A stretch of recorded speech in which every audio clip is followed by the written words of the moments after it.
স্বাধীন হয়েছে।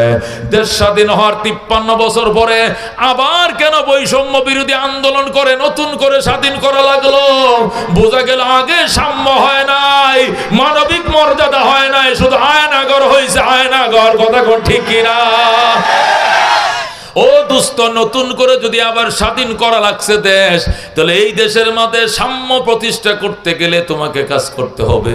স্বাধীনতার আগে সাম্য ছিল না, সাম্য প্রতিষ্ঠা করার জন্য স্বাধীন হয়েছে। পূর্ব পাকিস্তানে কাগজ তৈরি হইতো কর্ণফুলী পেপার মিলে, 3 টাকা দিস্তা বিক্রি হতো বাংলাদেশে, অথচ বিমান দিয়ে পাকিস্তানে বিক্রি করতো 8 আনা দিস্তায়। বাংলাদেশের বাঁশখালীতে লবণ তৈরি হয়, এই নুন বাংলাদেশে বিক্রি হয়েছে 6 টাকা শের, আর পাকিস্তানে জাহাজে করে না বিক্রি করছে 8 আনা শের। সাম্য ছিল না বৈষম্য ছিল? এ বৈষম্য দূর করার জন্যই আমরা যুদ্ধ করি।